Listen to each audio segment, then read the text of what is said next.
ওসব ছাড়ুন। শুক্রবারীরা যারা করেছে চিহ্নিত হয়ে গেছে, কয়েকটা দিন অপেক্ষা করুন, এদের কি করতে হয় আমি জানি। কিছুদিন আগে এমন একটা ঘটনা ঘটলো যা নিয়ে কেউ একটা শব্দ উচ্চারণ করছে না।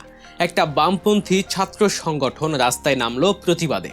দিনটা ছিল শুক্রবার, আর তখনই ক্ষমতার শীর্ষে থাকা নেতাদের মুখ থেকে বেরিয়ে এলো এক অদ্ভুত কটাক্ষ। শুক্রবারই কেন? একটু দাঁড়ান। শুক্রবার সপ্তাহের 7টা দিনের মধ্যে একটা সাধারণ দিন। এই শুক্রবারে হিন্দু ভাইদের জগন্নাথ দেবের রথযাত্রাও হয়, আবার এই শুক্রবারেই লক্ষ লক্ষ মুসলিম জুম্মার নামাজ পড়েন। তাহলে শুক্রবারকে একটা বিশেষ দিনের তকমা দিয়ে টার্গেট করার আসল উদ্দেশ্য কি? কাকে নিশানা করা হচ্ছিল? উত্তরটা আপনিও জানেন, কিন্তু জোরে বলতে ভয় পান। আসুন আজ সেই ভয়ের পর্দাটাই ফাঁস করি, আর একটু গভীরে গিয়ে দেখি রাজনীতির আসল দাবা চালটা কেমন হয়। বাজেটের কথায় আসা যাক। যারা সরকারি চাকরি করেন তাদের বেতন হয়তো 10,000 থেকে বেড়ে 12,000 হলো। খুব ভালো কথা, কিন্তু একবার সেই মানুষটার কথা ভাবুন যে ভোরবেলা কাজের খোঁজে ঘর থেকে বের হয় আর সন্ধ্যায় হাড় ভাঙা খাটুনির পর মাত্র 500 টাকা হাতে নিয়ে ফেরে। এই আগুন লাগা বাজারের দিনে মাত্র 500 টাকায় একটা সংসার চালানো যে কতটা ভয়ঙ্কর কঠিন তা এসির হাওয়া খাওয়া ঘরে বসে বোঝা যায় না। এই খেটে খাওয়া মানুষদের দৈনিক মজুরি 200 টাকা বাড়ানোর কথা কেউ ভেবেছে? কোনো বাজেটে কি এই কথাটা একবারও উচ্চারিত হয়েছে? হয়নি। কারণ এই মানুষগুলো ভোটের সময় শুধু কাজে লাগে, বাকি সময় তারা রাজনীতির চোখে সম্পূর্ণ অদৃশ্য। কিন্তু আসল চমকটা তো অন্য জায়গায়। শুনলে আপনি চেয়ার থেকে লাফিয়ে উঠবেন। গো রক্ষার কথা বলা হলো, গোমাতার সম্মান রক্ষার বড় বড় স্লোগান দেয়া হয়, আইন প্রয়োগ করে গরু জবাই বন্ধ করা হয়। এসব তো ঠিক আছে, আইন মানতেই হবে, কিন্তু সেই গোমাতার মাংস, চামড়া, হাড় সব তো বিদেশে দেদারসে বিক্রি হচ্ছে। আর সেই বিক্রির টাকা কত জানেন? 550 কোটি টাকা। এই বিশাল অঙ্কের টাকাটা কোথায় গেল? গেল সোজা নির্বাচনী প্রচারে। বিধানসভা ভোটে যে বড় বড় পতাকাগুলো উড়েছিল তার পেছনে রয়েছে এই গোমাংস বিক্রির অর্থ। এক হাতে গোরক্ষার স্লোগান আর অন্য হাতে গোমাংসের ব্যবসা। এই ভয়ঙ্কর দ্বিচারিতা কি পশ্চিমবঙ্গের হিন্দু ভাইরা দেখতে পাচ্ছেন, নাকি হিন্দুত্বের আবেগের ঘোরে সব ঝাপসা হয়ে গেছে? এবার একটু পেছনের ইতিহাসে ফেরা যাক। পশ্চিমবঙ্গে যখন ক্ষমতার পালা বদল হলো তখন থেকেই একটা নাম বারবার জপ করা শুরু হলো, বিজেপি। সকাল থেকে রাত প্রতিটা মঞ্চে, প্রতিটা মাইকে একটাই শব্দ, বিজেপি আসছে। পশ্চিমবঙ্গের মানুষের মগজে সুকৌশলে গেঁথে দেয়া হলো যে এক ভয়ঙ্কর শত্রু ধেয়ে আসছে। কিন্তু আসল কৌশলটা ছিল অন্য জায়গায়। শাসক দলের কিছু নেতৃত্ব বিশেষ করে মুসলিম অধ্যুষিত এলাকায় গিয়ে বিরোধীদের উপর নির্মম অত্যাচার চালালো। ঠিক একইভাবে হিন্দু এলাকাতেও একই জিনিস ঘটলো, কিন্তু মানুষকে দেখানো হলো শুধু একটা দিক। হিন্দু পাড়ায় গিয়ে বলা হলো, দেখুন মুসলিম নেতৃত্ব আপনাদের উপর অত্যাচার করছে।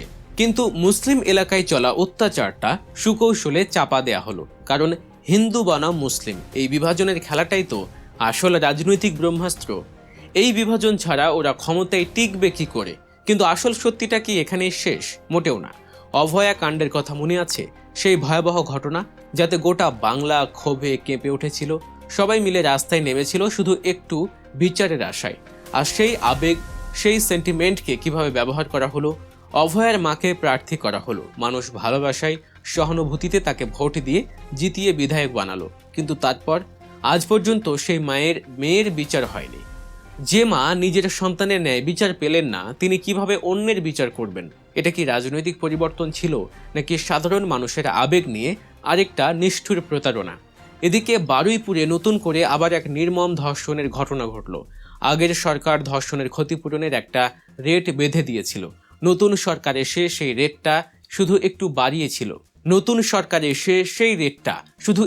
বাড়িয়ে দিল। মানে সরকার বদলেছে, রেট বদলেছে, কিন্তু মানসিকতা সেটা তো একই রয়ে গেল। একদিকে ধর্ষিতাকে টাকা দিয়ে মুখ বন্ধ করার চেষ্টা, আরেকদিকে ধর্ষকের পরিবারকেও আর্থিক সহায়তার অভিযোগ। এটা কোন ধরনের বিচার ব্যবস্থা? 3-4 মাসে রাজ্যে 19টা ধর্ষণের ঘটনা। আর মাননীয় মন্ত্রী কি বলছেন জানেন? বলছেন বিদেশেও তো রেপ হয়। বাহ, অসাধারণ যুক্তি। বিদেশে যা হয় এখানেও তা হতে হবে? এটা কি কোনো দায়িত্বশীল মন্ত্রীর কথা হতে পারে?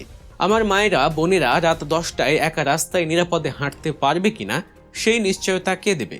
আর এরপর শুরু হলো আরেক মহানাটক। যিনি 15 বছর ধরে ক্ষমতায় ছিলেন যার আমলে দময়ন্তী সেনের মতো একজন দক্ষ পুলিশ অফিসারকে শুধুমাত্র ধর্ষণের আসামি ধরার অপরাধে ডিমোশন দেওয়া হয়েছিল, তিনি আজ হাতে বিশাল মোমবাতি নিয়ে রাস্তায় নেমেছেন ধর্ষণের বিরুদ্ধে। 15 বছরে জমানো মোমবাতি একসঙ্গে জ্বালিয়ে এখন নাটক করছেন। যখন অভয়া কাণ্ড ঘটল, কোথায় ছিলেন তখন? যখন হাজার হাজার চাকরি প্রার্থী রাস্তায় পুলিশের লাঠির ঘা খাচ্ছিল, যখন তারা আত্মহত্যার পথ বেছে নিচ্ছিল, যখন আপনার দলের নেতারাই চাকরি বিক্রি করছিল, তখন আপনার কান কেন বন্ধ ছিল? আজ হঠাৎ করে ছাত্রদের কাছে, মানুষের কাছে পরিষ্কার হয়ে গেছে যে এটা স্রেফ একটা নাটক। কেন এই নাটক? কারণ মানুষ হতাশ। তারা বুঝতে শুরু করেছে দুই দলের মধ্যে আসলে কোনো তফাৎ নেই। যাকে পরিবর্তন ভাবা হয়েছিল সেটা শুধু লেবেল বদল। মানুষ যখন বিকল্প খুঁজছে, তখন পুরনো রাজনৈতিক শক্তিগুলো ভয় পেয়ে আবারও সেই সেন্টিমেন্টের খেলা শুরু করেছে। যে নেতা কিছুদিন আগে প্রকাশ্যে বলেছিলেন যারা বিজেপি করেন তারা টুট টুট টুট, মানে অকথ্য ভাষা যা শিক্ষিত সমাজে বলা যায় না, আজ সেই নেতাকেই বিজেপির মঞ্চে ফুলের মালা পরিয়ে সংবর্ধনা দেয়া হচ্ছে। আর যে হিন্দু ভাইদের গালি দেওয়া হয়েছিল তারাই হাততালি দিচ্ছেন। এত তাড়াতাড়ি সব ভুলে গেলেন? নারদা কাণ্ডের কথা মনে আছে? ক্যামেরার সামনে তোয়ালে জড়িয়ে হাত পেতে টাকা নেয়ার সেই দৃশ্য।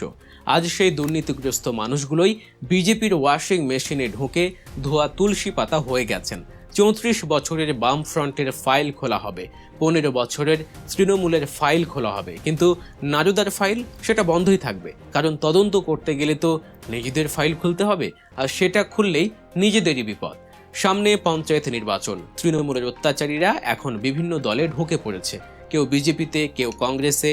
এদের চিনে রাখুন, দলের নাম বদলালে মানুষের চরিত্র বদলায় না। যে লোকটা আগে দুর্নীতি করেছে সে অন্য দলে গিয়ে হঠাৎ সাধু হয়ে যাবে না। জার্সি বদল হয় কিন্তু খেলোয়াড়ের স্বভাব বদলায় না।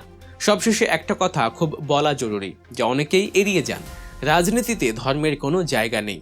হিন্দু তার মন্দিরে পুজো করবে, মুসলিম তার মসজিদে নামাজ পড়বে, খ্রিস্টান তার চার্চে প্রার্থনা করবে, এটাই তো স্বাভাবিক। কিন্তু রাজনীতির ময়দান তো হওয়ার কথা ছিল মানুষের অধিকার আদায়ের জায়গা, মানুষের স্বাস্থ্যের জন্য, খাদ্যের জন্য, কর্মসংস্থানের জন্য, রুটি রুজির জন্য।